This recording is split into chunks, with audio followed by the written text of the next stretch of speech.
خلصنا يا عمو. يا حاجة بره. حطينا الكشك ده في الشارع، اي حد ممكن يدخله.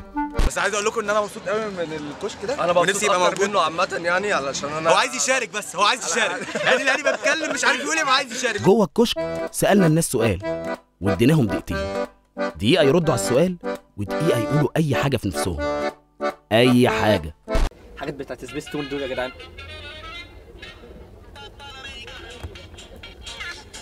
اقفل الموبايل اقفل الموبايل اقفل الموبايل بس يعني على فكره الكشك ده هتلاقيه بيلف في كل حته في مصر وممكن تصحى من نومك تلاقيه واقف تحت بيتكم او في الحته بتاعتكم. جوه الكشك هتشوف وتسمع فعلا المصريين الحقيقيين. ما قلنا لهمش يعملوا كده، بس هم عملوا كده. بيك رولز وبيك ستيكس، مش قرمشة على الفاضي. سؤال حلقة النهاردة: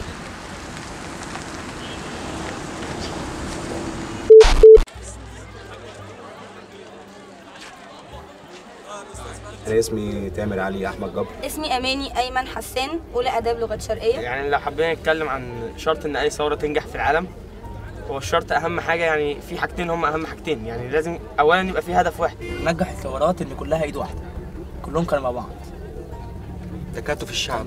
لو جينا عملنا وجه مقارنة ما بين ثورة 25 يناير و1919، الثورة اللي قام بيها سعد زغلول وقامت بيها مصر، وكانت أول ثورة بتنزل فيها السيدات. ثورة 19 اللي كان سبب الثورة تكاتف الشعب، وكان الدور الرئيسي للقائد برضه في ثورة 19 تكاتف المسلمين مع المسيحيين، واختيار أهداف معينة، يعني يكون في هدف، مبادئ كلهم ماشيين عليها، محدش يختل بالمبادئ.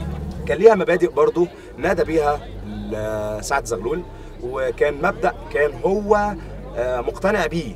المبادئ اللي هو كان بيتكلم عنها كان مبادئ مقتنع بيها وآمن بيها، فخلى كل الناس اللي حواليه ان هي تؤمن برضه بالمبادئ الأساسية لثورة 1919. زي قائد واحد برضه، قائد زي سعد زغلول، أحمد عرابي، الثورات دي نجحت. كل الناس لازم تتلم على واحد بس، ويبقى هو اللي يعبر عن رأيهم، لأن اي غير كده يبقى في حاله تشتت عموما. الثوره المفروض يبقى ليها قائد اصلا، يعني مبدئيا عشان تبقى ثوره ناجحه، علشان يبقى الناس كلها ماشيه ورا بعضها، كل واحد بيمشي على الطائفه اللي هو عايزها. يعني انا مثلا سوق اخواني هنفذ قانون الاخوان، انا من يعني مش عارفه من حزب النور، انا من حزب العداله، احنا مش عايزين كده. احنا كان زمان يعني ايام النبي وايام الناس دي كلها ما كانش في احزاب، كان كله مله واحده وحزب واحد. انحرف المسار طبعا في ثوره 25 يناير تماما انحراف كلي، لان كان سيطر في الفترة أو في الحياة السياسية في الوقت ده هو حزب، هي حركة بعد كده بقت حزب سيطرت على الحياة السياسية، ودلوقتي احنا بنشوف مرار السيطرة. واعتصموا بحبل الله جميعا ولا تفرقوا.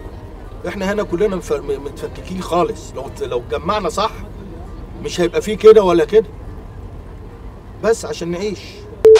دلوقتي بقى قول اللي في نفسك. هذا البرنامج برعاية بيك رولز وبيك ستيكس. اولا احنا جايين نتكلم عن مشاكل الجامعه، اللي بيحصل في الجامعه وليه يحصل ده اصلا في الجامعه، ان الدكتور نفسه ما عندوش حاجه اعلى منه. نزلت التحرير؟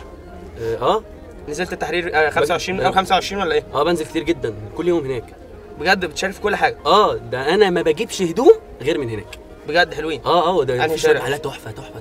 في خاطره بعنوان اسمها رسالة إلى رئيسي. أنا بوجه رسالة النهاردة للدكتور محمد مرسي، وبقول له يا دكتور، أنا يعتبر فرد من أفراد الشعب اللي أنت المفروض بتحكمه. أنا ليا أصحابي ماتوا في الثورة ومحدش جاب حقهم، وجم قالوا لهم خدوا 5000 جنيه، أنت لو خروف اتذبح أنت مش هتعمل كده.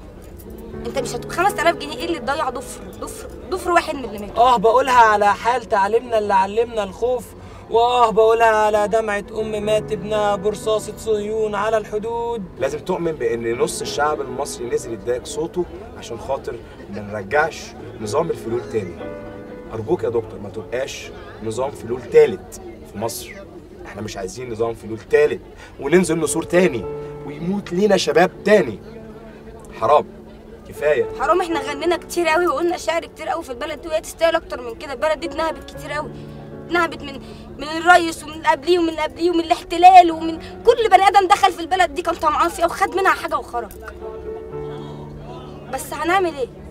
وارجع اقول لك يعني ارجع اقول لك حاجه برضو، بلدنا ما في ايدينا نعليها مادام عايشين، نعيش فيها سنين وسنين واحنا مطمنين. مفيش اي حاجه حلوه اصلا شفناها في الجامعه من ساعه ما دخلناها. مفيش حاجه حلوه في البلد اساسا. سنه تانية في الجامعه ومفيش اي حاجه عدله شفناها. يعني حرام اللي احنا بنشوفه ده، يعني كفايه بلد بايظه كمان هيبقى جامعات بايظه. يا ريت نغير من نفسنا، يا ريت بجد. يا ريت يا شعب نتعدل، ويا ريت يا ناس نحافظ على النعمه اللي احنا فيها. كفايه بقى. وبعدين يا ريت يعني على رأي خالد عجاج، الناس خدوا كل حاجه وما بقاش في اي حاجه. بس ما قلنا لهمش يعملوا كده بس هم عملوا كده. فيك رولز وبيك ستيكس مش قرمشه على الفاضي. في منهم واحد كان بيدور ياما عليك، مش فاكر مهما تقولها تفضل ما بتنساش. لو ضاعت فترة في عمرك لسه الأحلى ما جاش.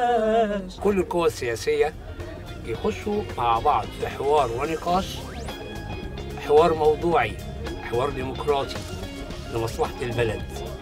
كلنا يبقى قلبنا على البلد، كلنا يبقى هدفنا مصلحة البلد. بس للأسف يعني لحد دلوقتي مصر مش ماشية خالص في طريق الثورة. ماشية خالص يعني بجد شت بجد. الفكرة دي حلوة قوي، إن الواحد يعبر عن اللي هو عايزه في مكان مقفول من غير ما حد يقول له اعمل وما تعملش.